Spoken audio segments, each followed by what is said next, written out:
Hello everyone, welcome to my channel. Susan's Just Making It. I'm Susan and I'm here making stuff, messes, chaos, and making it through life. If you've been here before, I'm glad you stopped back by. And if this is your first time here, I'm glad you decided to check my channel out. If you like today's video, don't forget the thumbs up. Consider hitting that red subscribe button if you like my content. And while you're at it, you might as well hit the notification bell so you know every time I upload a new video. Feel free to leave me a comment just to say hello or to let me know what you think of my little project today. So today I am sharing a junk journal that I created, and this was a relatively quick one. I didn't give it much thought. I just kind of threw it together and just let it become what it was. Didn't have a theme in mind or a certain plan or anything like that. I just wanted to try something different and have some fun. And surprisingly enough, I sat down and did this whole thing in an evening, which I would probably never be able to do again if I tried. The couple junk journals I have shared so far on my channel are hardcover book type junk journals, and I wanted to do something a little bit different, just to try something different.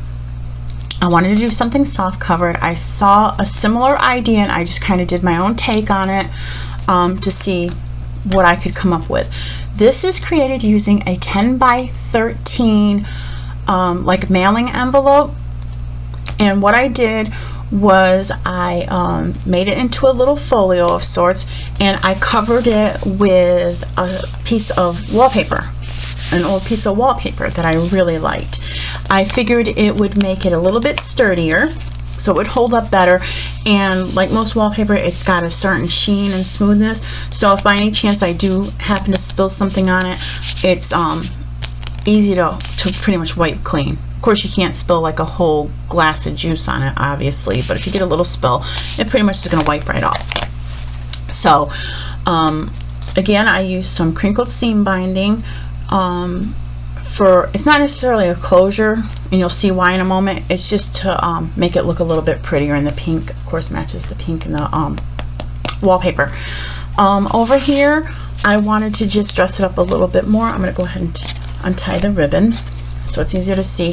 So I just have a whole bin of lace, and I just thought it would be really pretty to add a little bit of lace to dress it up a little bit. And originally I did not have anything on the cover because I just really didn't know what to put on the cover, and I looked at it and it looked so sad and so bare. So I did make this a few months ago, and it's been sitting, and yesterday I actually went in my stash to see if I could come up with some type of cover. It needed help. It just looked too boring. So I just found a die cut and matted it, and then put some word stickers, and I thought they were appropriate for a journal, so I just came up with a cover. Now in retrospect, if I make any more of these, there's a couple things I would do differently, but I think your first attempt is somewhat of a prototype, so a couple things in here might not make sense to you, and I didn't really realize it till after the fact, and of course I will do things differently another time, and you will see why in just a moment. So I'm going to open it, and I did use the Velcro dots just to secure it so it's not flapping around, and just to kind of bring it together. And so that's why I said this isn't necessary, it's just more decorative than anything else. So I've got the Velcro dots, and you'll see this is the flap of the envelope, and I sewed the signature right in the middle, so this is still all open for a pocket, which would be great to put ephemera, letters, photos, just whatever you'd like to store in there. So this is what I'm talking about. I would do things differently, because when you open the flap, this is actually the back of the journal. Now if I were to do this again, I would flip it around and make the flap be on the right, so that as soon as you open it, that's where your journal starts. But I guess I didn't plan that far ahead when I actually made it. So this is actually your back. So to get to the beginning of the journal, you kind of actually have to flip your pages. I know it's a little awkward, but like I said, if I make another one, I've made a mental note. So you've got your pocket over here, and this is an envelope that I adhered to the front page, and I only adhered it along the side and the bottom so that we've got a pocket here. And I just put a little card, you know, something I printed off the internet, made into a card. And it also has the flap here, so there's like another pocket here. I didn't put anything in it, but it's another pocket if you want to put like a letter or a note in there. And again, an image from the internet and a little stamp. Then over here, originally I had just this pattern paper, and I had the die cut. This is a Tim Holtz die cut.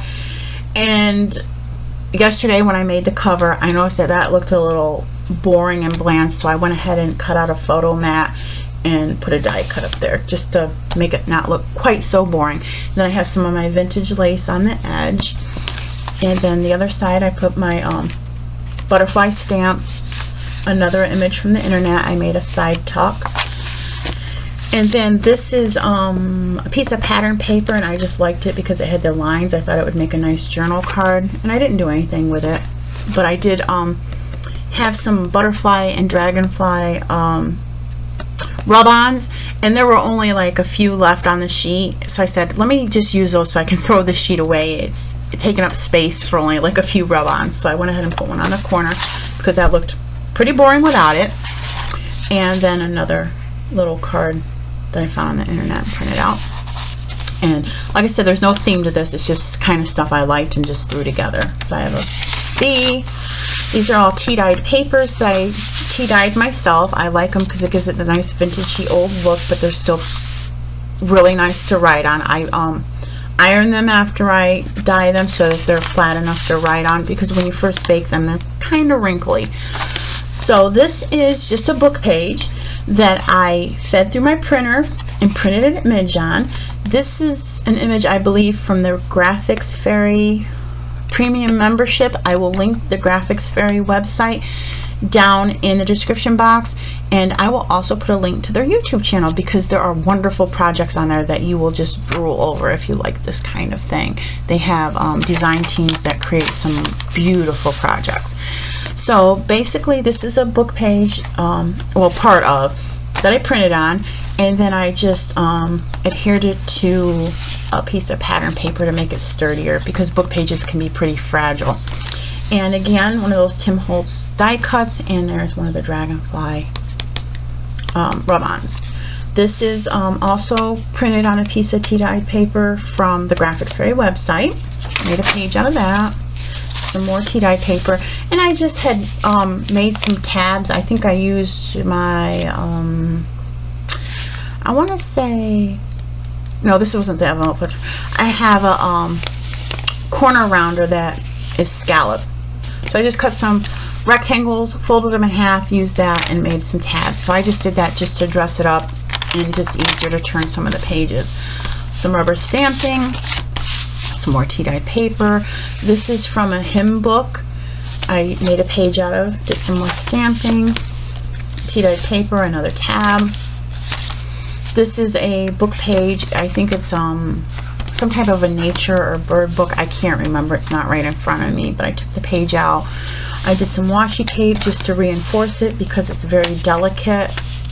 It started to rip a little bit on the edges, so we can fix that. A little bit of washi tape, and I really thought this was really pretty with the ducks. It's nice and colorful. It's the other side, and again, like I said, it was fragile on the edges, so washi tape just reinforced it a little bit here and there where it was starting to, you know, get a little ratty looking. Some more stamping. Our tea-dyed paper.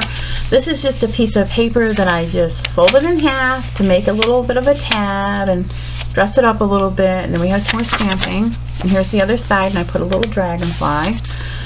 Some ledger paper just to add a pop of color and interest. And I put a little butterfly rub on there and a stamp.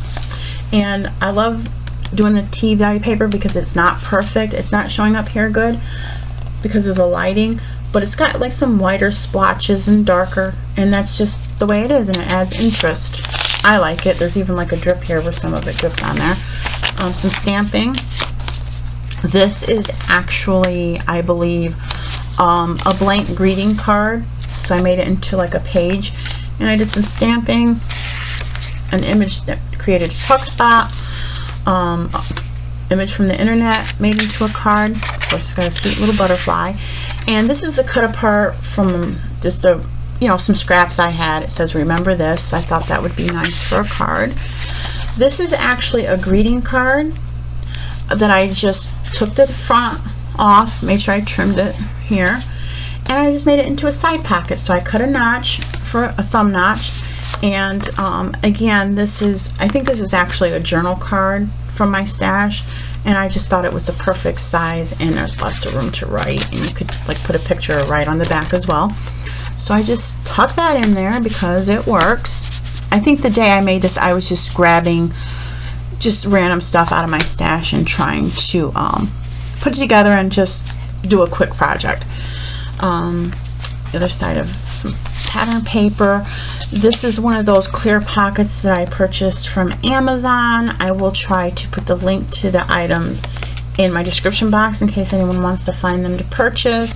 They're self-adhesive. They're clear. You just, it's just like a sticker. You just put it on there like a sticker. Some more of the Tim Holtz die cuts. This is from the Graphics Fairy Premium membership. I love these. There was a whole bunch of postcards with birds. They're really colorful and they're really pretty. So I included that because I thought the colors went well. And then this is another little printable from the internet. And I love, love, love the quote. Creativity, create something beautiful every day. I love that. Some more stamping. Paper. This is an image from the Graphics Fairy as well, and I just printed it on pink paper instead of white paper and trimmed it down. Some more stamping. I love this little rubber stamp. It's so cute, the little Cupid hiney. And another one of my tabs I made. Here's another one of the rub-ons. Some paper. I left a lot of the paper just blank, so there was tons of writing space because it's a journal.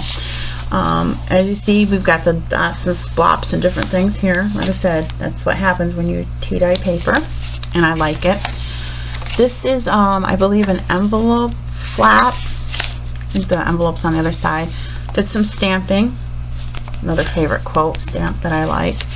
And instead of having it blank, I put some pattern paper so it looks prettier. Some more ledger paper, dragonfly rub-on. And here's the other side of the envelope. Did some stamping. This is a really pretty stamp. And I had these in here and I thought, oh my gosh, it looks so boring and you can't even really tell where the envelope starts. So here's some more washi tape that I thought was really pretty. And these are from the Graphics Fairy Premium membership.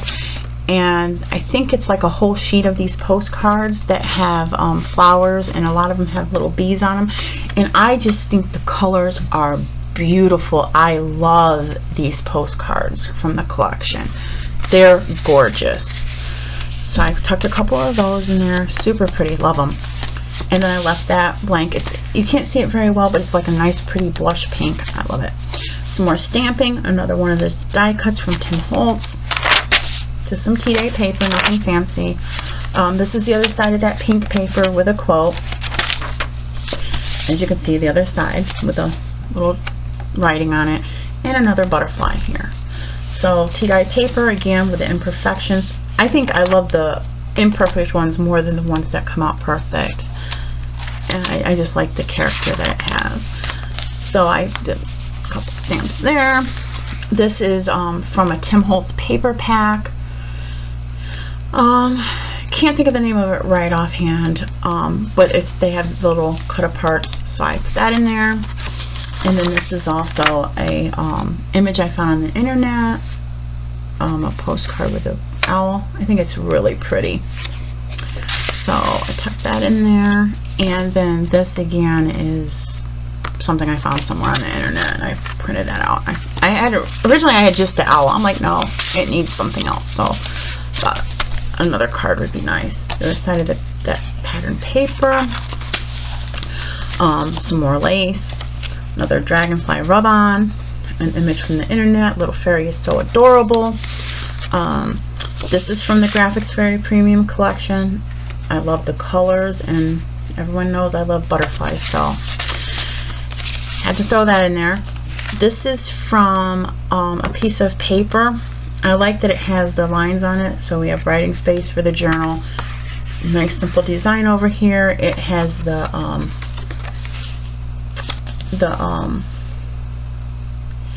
can't think of it. It's got like the decorative edge border, and this was one of the corners of the paper, obviously, and I cut it down into a card, and here it had like the manufacturer, like the branding stuff, and I just covered it with some pattern paper so it looked a little bit nicer and more finished. So it makes a nice card, writing space on the front and back. Included that.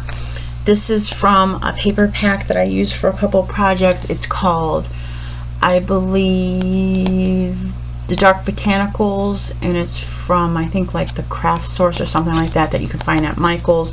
And this was left, one of the cut aparts, and I thought that would just kind of look nice there. And this is the other half of the greeting card. So again, I put another one of those clear pockets, a die cut, some stamping, and another little image I got off the internet. That was pretty. The pink on the roses goes with the pink, the blush color pink card. Tea dye paper. Got our bumblebee up here. The other piece, half of the ledger. Butterfly rub-on. It adds a pop of color, but yet you can still have a lot of writing space. Another tea dye piece, some stamping. See this big white splot? Must be where the tea didn't hit it very good. And then I like it. You know, the different tones. And then we've got the tab here and the little cupid butt. It didn't stamp all the way, which is fine. That does not bother me. I don't know about other people, but that doesn't bother me. Tea dye paper, the other side with the ducks. I just think it's really pretty. And like I said, I put some washi where it was more delicate on the edges and was starting to get like a little torn and stuff. So it just reinforces it, and it makes it a little bit prettier, I think. So, and here's the other side with a nest, again reinforced. This is a fussy cut from the Graphics Fairy. They have a lot of butterflies and moths and stuff in their collections. And again, the washi tape where I reinforced it because it was delicate. And then I have a quote stamp here and another one here. The other half of the hymnal sheet from the hymn book, and then some tea dye paper. And as you can see, this is just one signature. I wanted to keep it very simple. With the way with it being this type of book, I just wanted one signature, and I didn't make it too bulky, so it's an easy size to like put in a tote or a backpack or whatever to carry with you. Try to make it pretty simple. Another one of those cut aparts from the Tim Holtz paper pack. I think this is so pretty with the blues and the pinks, and of course the butterflies. Super pretty. Another image I found on the internet. I'm noticing, I really didn't do it on purpose, but I noticed I have a lot of roses and butterflies, and those are the kind of things I like, so that's of course what I gravitated for. And I love this card. Don't wait for the perfect moment, take the moment and make it perfect.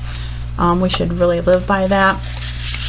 So I stick that in there, and this is just tea dye paper, another one of those where the tea didn't hit it very well. And this is the other side of that that I printed on the tea dye. Now this is the other half of the envelope. Remember early on we saw the flap? This is the envelope. So what I did is I put some lace to make it look prettier. I covered it with some pattern paper. I only have a couple scraps of this left, and it's kind of sad because it's really pretty. It's like got the metallic. It's not showing up good, but the gold is actually kind of metallic-y. And it's awkward, like an awkward angle with it being here. And just so it's obvious that it's a pocket, I just took some pattern paper and made a little booklet and stamped it so it can fit in here. Which I know it's kind of an odd angle, but just try to slide this back in. But it works, and I think it looks a little interesting with the layers. But that's just my opinion. So on the back, I trying to see. Yep, that is. I just did some stamping. Took some more printed paper. I thought that was really pretty. Made a pocket, and then these I have a handful of these tags So I just threw them in there because I thought they would be nice to write on, and it just gives it a little bit of a vintagey look to go with that. And again, a quote on the tea dyed paper in there. And this is the other side of the original printed paper that was at the beginning of the journal. An image that I printed out and turned into a tuck spot. Another piece of that paper that I was talking about before. It just doesn't have the black outline of the flowers. It was another section of the paper, but I like that it's got the lines. Stamped it for interest, and again, it had some of the labeling information. So I just put some printed paper. This is really old. This is from when I first started scrapbooking, like a long time ago. And I'm sad because there's only a few scraps of this floating around. And some gold washi tape and a little gold sticker just to make it look kind of pretty. And then this is a another image from the internet that I made a card out of. And I think this is really pretty with the soft colors. Really pretty. So like I said, I just went through my stash, and a lot of stuff that just was visually appealing to me, I just grabbed and threw together in this. I'm not originally I was going to keep this for myself, which I probably will, because my butterfly journal is getting pretty full, and I made another one so I had some more room. So that's another reason why I grabbed a lot of things that were visually appealing to me, because it's probably going to end up being my journal. So on the back, originally this was plain, but when I made the little decoration for the cover, I threw this on there too, because it just looked too boring with just the plain pink, and I thought that made it look a little prettier. This is another one of those Tim Holtz cutouts. I mean die cuts rather. So anyway, that is my little folio. This was really fun to make. I really am looking forward to trying to make a couple more of these. I did make one the same design for my son's girlfriend. She likes owls, so I put a lot of owl images in here, and I covered hers with wallpaper, but it was a different wallpaper that I had. And so yeah, but like I said, if I make one again, I will kind of flip it around, and the flap will be on the right instead of the left, because it was just it's the first time I made one, and I was kind of winging it. So live and learn. You learn from your initial one and your mistakes, so you know better next time. But I'm pretty happy with it, and like I said, it's just the one signature. I'm going to try to show you a little bit. It's just the one signature in here. Get it in camera there. See, it's just the one. And I used, let me see if I can find the middle of it really quick. I have a hard time finding the middle, I think. I used a crochet cotton because it's, you know, a little bit stronger, and just sewed it in. So super easy. And like I said, the signature is sewed about the middle. So from here into the signature, you've got a nice pocket to use for stuff. And to make it more flexible, I just scored it a few times along here to make it more curved. And also here, I scored it quite a few times so it's more of a round, so that it wouldn't crack, and it would be, you know, formed a little bit better. So anyway, got the Velcro to secure it, and then the tie just to make it look a little prettier. So that is my like little folio manila envelope type junk journal. So feel free to leave a comment letting me know what you think of it. It was just a little experiment, and I myself am pretty happy with the way it turned out. And I did this in an evening, a few hours. So if I need a little gift in a pinch and a crunch, I probably can resort to making one of these because I did it pretty quickly. So don't forget to let me know what you think. Don't forget the thumbs up. And until next time, bye everyone.